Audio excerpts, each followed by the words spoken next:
Another right, another subdivision na naman ang pupuntahan natin dito sa probinsya ng Pampanga. Pupuntahan natin ang dalawang housing project ng Epic Homes sa Mexico, Pampanga, ang Villa Corazon sa Barangay San Miguel at The Ridge sa Barangay Nueva Victoria. Binabaybay nga pala natin ang MacArthur Highway at dadaanan natin ang bayan ng Apalit. At mula dito sa La Verdad, Apalit, may 30 minutes at 20 kilometers papuntang Villa Corazon at may 35 minutes at 23 kilometers naman papuntang The Ridge. Mula dito sa MacArthur Highway ay kakanan tayo ng Quezon Road.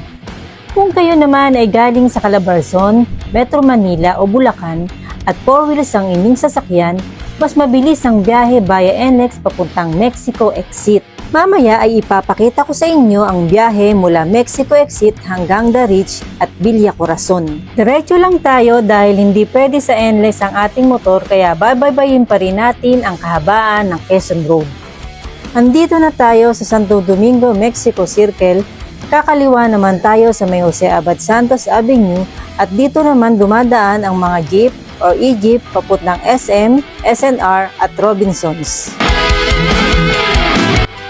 Mula dito sa kahabaan ng Jose Abad Santos Avenue ay kakanan naman tayo dito sa Arayat Road. Andito naman ang munisipyo at palengke ng Mexico at mga grocery store. Kakaliwa tayo dito sa kalsada sa gilid ng munisipyo at kakanan tayo sa Maniago Street. Mula dito, 5 minutes drive na lang sa Villa Corazon at 10 minutes naman sa The Ridge.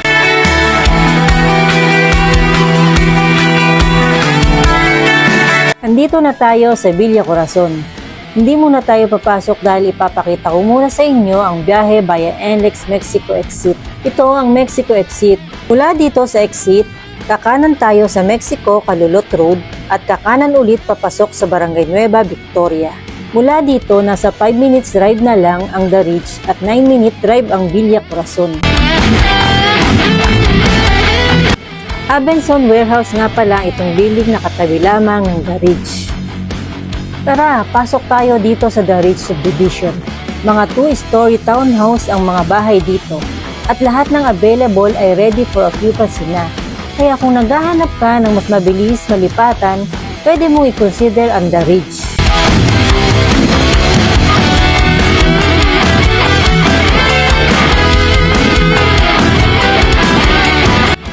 At ngayon ay dediretso naman tayo ng Villa Corazon sa Barangay San Miguel.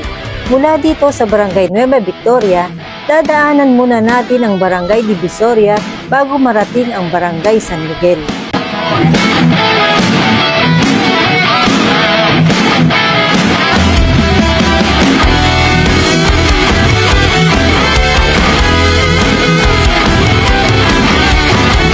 Finally, nakarating na tayo dito sa Villa Corazon. Dito sa Villa Corazon, mga newly improved house model na ang itatayo dito. Kaya kung ang preferred mo ay mas malaking space at may parking, pwede mong option ang duplex with garage o single attached dito sa Villa Corazon. Kung hanap nyo ay duplex with garage at single attached, dito lang yan sa Villa Corazon.